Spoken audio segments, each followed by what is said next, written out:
So malapit na tayong magpalit ng logo natin kasi yung almost 1 year din tayong na-stop sa vlog natin sa Paco ata yung ano. Hi! Paco boy. Sugutin ko mande. What we do here is go back. What's up mga katol at kate? So may short rides tayo papuntang San Fabian. Samahan nyo ulit ako. We're going to Elixir Coffee sa San Fabian. And of course kasama natin ang Auto Bros. Yawn. So samahan nyo ulit ako mga tol. Punta tayo ng San Fabian. Yung first vlog natin na pumunta ng Baguio, medyo hindi successful yung ating vlog. Masyado tayong nag-enjoy, kaya hindi na tayo nakapagsalita. So bago nga pala sa channel ko, hit the subscribe button na and notification bell para updated ka sa aking mga walang kwentang vlog tulad nito. So ngayon, bomba. My name nga po pala is Carlito and this is Carlito's Moto Vlog. So malapit na tayong magpalit ng logo natin kasi yung logo natin sa old vlogs natin si Z9, si Argus pa ang motor natin, no? So napalitan na po si Argus, si Z900 ng ZX6R na si Venom. Yan. Oh, Venom, mag-hi ka. Oh, yun. Ayos, nag-hi nga.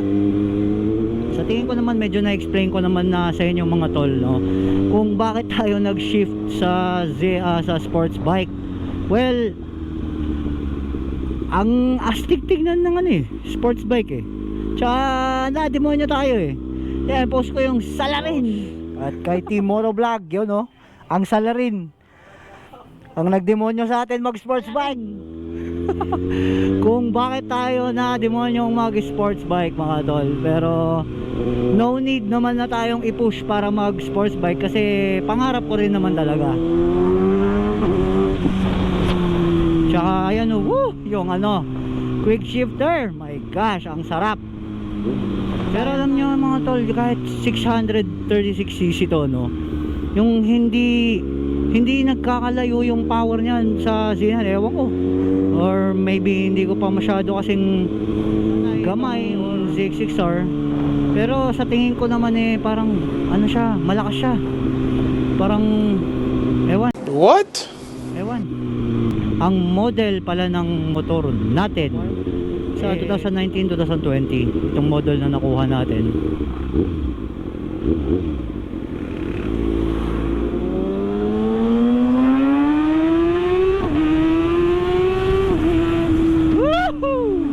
sarap talaga ng quick shifter. So as usual, late na naman tayo. Ay, nakalimutan ko yung cover nung ano, washing kasi ako kanina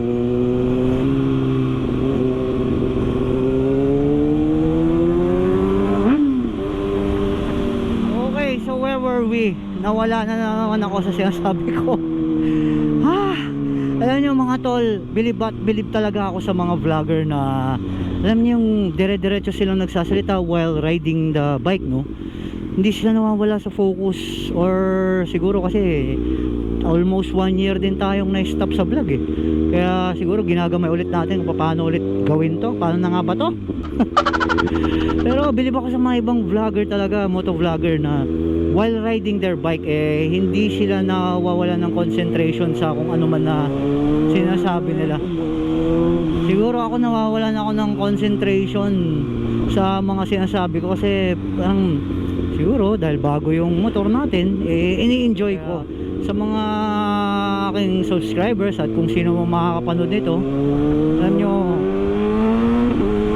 hindi basta-basta rin talaga ang motovlogging kasi nag-ano ka, talagang multitasking ka Alam mo yun, dapat aware na aware ka sa kalsada, lalo pag big bike ang motor mo. Pag small displacement motorbikes like, you know, ito, tulad ng mga scooter, ng mga Raider, Mio, ganun, NMAX, basta mga underbones. Although kailangan mo pa rin ng concentration sa mga ganung motor, no? Pero pagdating kasi sa big bike, sa mga higher CCs katulad nito, talagang kailangan 100% ng concentration mo nasa kalsada, kasi split second lang talaga, goodbye. Mawawala ka talaga sa traffic mo kung ano man yung mga pinagsasabi mo. Kaya try ulit natin, kasi syempre almost 1 year tayong nawala sa vlog, no? So ayan, so mawala na ulit ako. So ayan, so nilet go na natin si Argus. Balik, ano ba yan? Paiba-iba na yung topic natin. Negosyo, motor, pa yung susunod. Basta alam nyo, isa lang ang hindi ko nilet go, ang aking asawa at pamilya. Yan. Kaya asawa, mamaya baka naman. Sana all. As usual mga tol, traffic sa Bunuan. So hindi na to bago sa atin. Laging traffic dito eh. Kasi one way na lang yung ano ngayon yung sa Arellano Street. Ginagawa kasi yung kalsada, tinaasan. Tapos sinayos yung mga drainage. So yan, traffic. So enough about me. Siguro naman na explain ko na ng maayos sa inyo, and sana I hope you understand, na sana maintindihan nyo po ako, kaya hindi ako nakapag-vlog ng almost 1 year. Well, I'm back, and sa new sa channel ko, this is Carlitos Moto Vlog. Please share and subscribe po sana, and click din na rin po yung notification bell para updated kayo sa mga aking walang kwentang vlog. So ayan, tuloy na lang ulit natin ang ating vlog pag nalagpasan na natin tong traffic. Actually, matagal-tagal na din tayong hindi gumamit nito. Fully charged to mga tol. So gagamit tayo ng ipinagbabaw na technique. Tayo ay magte-teleport para maiwasan natin tong traffic. So we are teleporting in 3, 2, 1, boom. Ayun, nakapag-teleport na tayo out of traffic. So ayan, malapit na tayo. Nasa dulo na tayo ng Bunuan.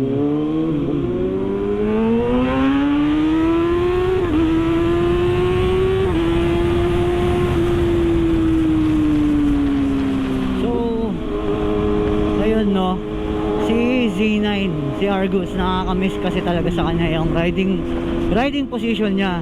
Dito sa ZX6R kasi sa sports bike, medyo aggressive ang riding position mo, kasi parang nasa truck. Pero alam nyo mga tol, yung handling ng sports bike, wala akong masabi. Tapos lalo pag nag-tuck in kang ganon, walang wind resistance, hindi mo salo lahat ng hangin. Hindi katulad kay Z9 na siya, sports naked siya, salo mo lahat sa dibdib mo, helmet mo. Kaya pag nag-over 200 kph ka, not saying na lumalagpas ako ng 200. Pwede na! Pwede na! Pwede na! Bigla tayo mabash dyan. Pero yeah, pagka nagto 200 ka na kay Z9, talagang ramdam mo sa dibdib tsaka sa helmet mo yung hangin. Grabe. Dito hindi, mag-tuck-in ka lang, wala na eh. Woohoo! Mangangawit ka lang sa sports bike talaga pagka nasa city ka. City driving, ay nako, expected mo talaga ngawit ka. Then yung engine temperature mo, di tulad sa Z9 na naked siya, paano ba sabihin? Ayan, Carlito, sige, numpisan mo yan ha, review ha. Ang naked kasi open siya, less ano siya, less flaring siya, less kaha. So nagsi-circulate yung hangin sa engine mo, kaya hindi siya ganoon kainit. Hindi tulad nito, punong-puno ng flaring siya eh. Tago yung makina niya, hindi makikita, kaya yung init niya, singaw niya dito sa may butas ng ano, sa gilid. Kaya yun, ramdam mo talaga lahat ng init niya pag traffic sa legs mo. Pero pag nasa highway ka na, like for example expressway, my god, hindi nakakangawit mga tol. So sa mga wala pang sports bike, naka big bike ka, naka naked ka, adventure ka, baka akala nyo kasi porket nakasubsob na ganito eh, nakakangawit na pagka ano, nakakawit lang siya pag ganitong mga traffic, city driving, yan talaga. Pero pag nasa expressway ka, highway, ano siya, relax din siya mga tol, surprisingly. So ayan, dito na tayo sa San Fabian, mimit natin ang Auto Bros. Nandyan si Team Moto Vlog. So sa mga subscribers ko, sa aking mga followers, mapa YouTube at Facebook man, yan, sana supportahan nyo rin po si Team Moto Vlog sa kanyang mga lakad. Samahan nyo po siya. Yan. At siya ang salarin, siya ang nagdemonyo sa atin mag sports bike.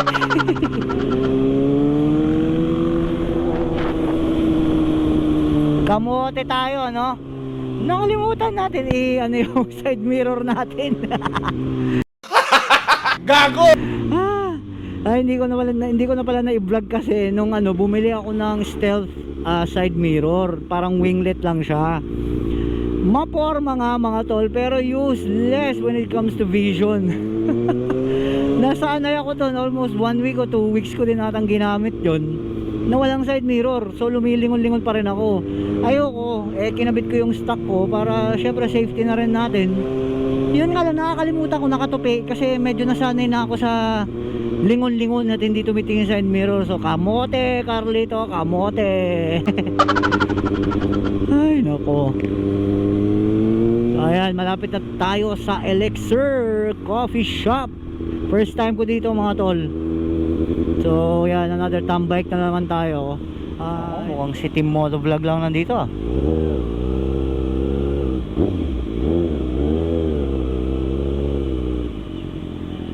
Si Team pa nga lang nandito.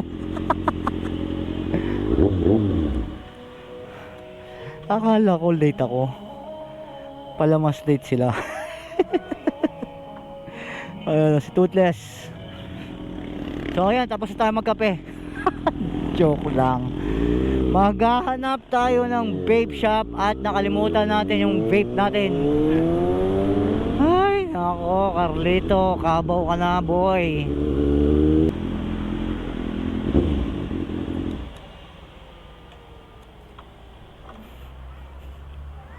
Ayan guys, cut muna, bawal. Oh yan mga tol, nakabili na tayo.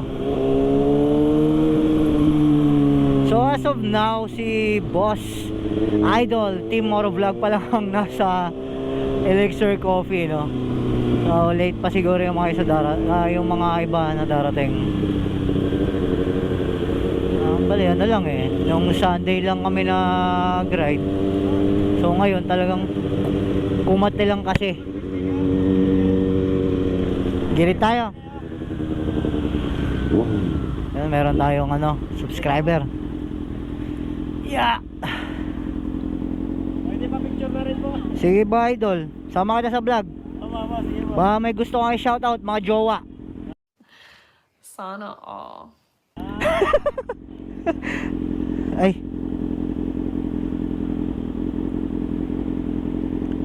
Picture na rin po. No bro. Ay.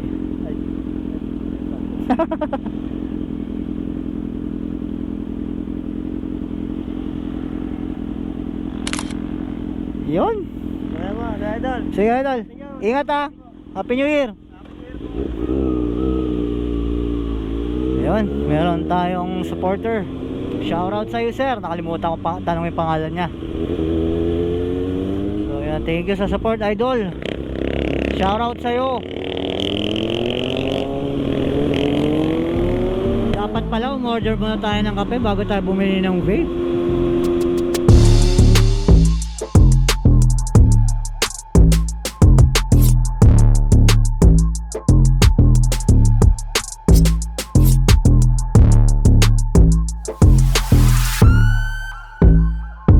We're about to go. Basta kaming nagkape dito sa Elixir. Shoutout to all the bros. At kay Team Moto Vlog, yun no, ang salarin, ang nagdemonyo sa atin mag sports bike. Yan yung mga bike ng kagroup namin sa Auto Bros.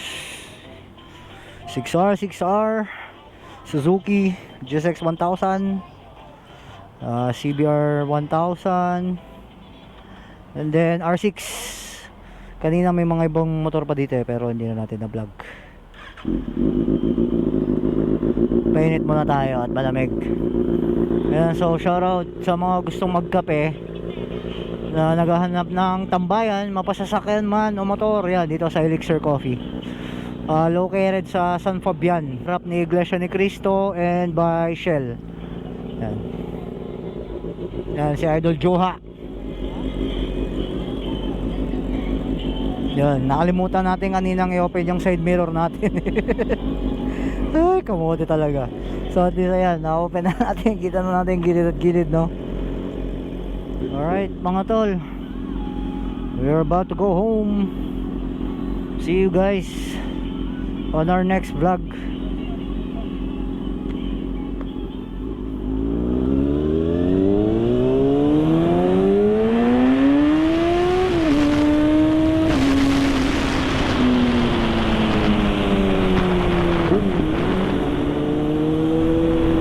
Thanks for watching. Kung nakaabot ka sa part na ito, idol kita. Kung hindi ka pa subscriber, mag-subscribe ka na. Yan. So my name is Carlito and this is Carlito's Moto Vlog. Yun. So sa akin mga followers yan, shoutout kay Boss Team, Team Moto Vlog. Subscribe din kayo sa kanya mga tol. So dito ko na po tatapusin ang aking video. Thanks for watching. As usual, ride safe. Happy New Year. Carlito out.